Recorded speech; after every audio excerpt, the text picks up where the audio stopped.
Hi friends, இன்றைக்கி வந்து திருவாதிரை களி தான் எப்படி செய்ய போகிறோன்னு பார்க்க போகிறோம். இது வந்து நல்லா டேஸ்டியாக கோயில் பஞ்சாமிர்தம் மாதிரி அல்வா பதத்துக்கு இருக்கும். நல்லா வாயில் போட்டோன்னே நல்லா அப்படியே வழுகிற மாதிரி. இப்போ வந்து எப்படி செய்யலான்னு பார்க்கலாம். இதுக்கு வந்து நான் 1 கப் பச்சரிசி எடுத்திருக்கேன். அதாவது இது வந்து கரெக்டாக 200 கிராம். அதை வந்து நம்ம சட்டியில் போட்டு லைட்டாக சிம்மில் வச்சு வறுக்கணும். அது கூட ஒரு ஸ்பூன் அளவு பாசிப்பருப்பு ரெண்டையும் சேர்த்து லோ ஃப்ளேமில் வச்சு அடி பிடிக்காமல் லைட்டாக வதக்கினா போதும். லைட்டாக போட்டு அதை வறுத்து எடுத்துட்டு அதுக்கடுத்து அதை வந்து ஆற வச்சுட்டு மிக்சியில் போட்டு அரைச்சிக்கோங்க. நல்லா கொருன்னு அந்த ரவை மாதிரி அரைச்சா போதும். ரொம்ப மையெல்லாம் அரைக்க வேண்டியதில்லை, அரைக்கணும். அதே மாதிரி இப்போ நான் வந்து 1 கப் பச்சரிசிக்கு அதே கப்பில் 2 கப் அளவுக்கு வெல்லம் எடுத்திருக்கேன். நான் வந்து நாட்டு சர்க்கரை வந்து யூஸ் பண்ணியிருக்கேன். 2 கப் அளவு வெல்லம், அதுக்கு வந்து 5 கப்பு அதே கிண்ணத்தில் 5 கப் அளவுக்கு தண்ணி ஊற்றிருக்கேன். அந்த தண்ணி வந்து அப்படி பதத்துக்கலாம், கம்மி பதம் அப்படிலாம் கிடையாது. சும்மா லைட்டாக கொதிக்கிற அளவுக்கு இது பண்ண வேண்டியதான். கொதிக்கிற அளவுக்கு அடுப்பில் கொதிக்க வச்சுட்டு அதுக்கடுத்து நம்ம வந்து ஏற்கனவே வறுத்தோம்ல, அதை வந்து நல்லா மிக்சியில் வந்து கொருன்னு அரைச்சிட்டு இப்போ வந்து இந்த தண்ணி கொதிக்கவும் அந்த தண்ணிக்குள்ளே வந்து இதை வந்து மெல்ல கொஞ்சம் கொஞ்சமாக கொட்டி அடி பிடிக்காமல் கிண்டணும்.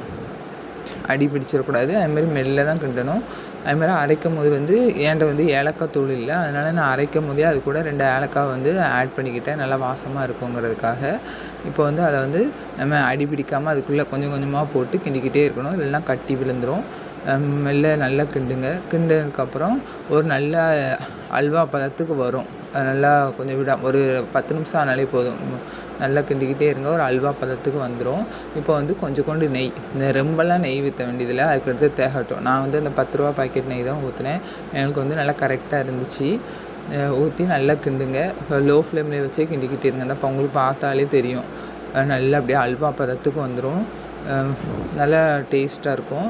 இது கூட வந்து உங்கள் விருப்பம் தான், நீங்கள் நெய் அதிகமாக சேர்க்கனாலும் சேர்த்துக்கோங்க. நான் வந்து நெய் கம்மியாக தான் சேர்த்தேன், அதுவே நல்லா டேஸ்ட்டாக இருந்துச்சு.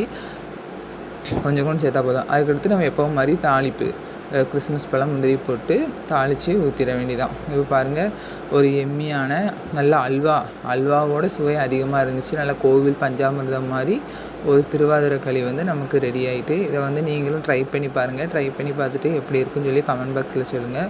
மறக்காமல் நம்ம சேனலை சப்ஸ்கிரைப் பண்ணுங்கள், லைக் பண்ணுங்கள், ஷேர் பண்ணுங்கள், கமெண்ட் பண்ணுங்கள், உங்கள் ஃப்ரெண்ட்ஸுக்கும் ரெஃபர் பண்ணுங்கள். பாய் பாய்.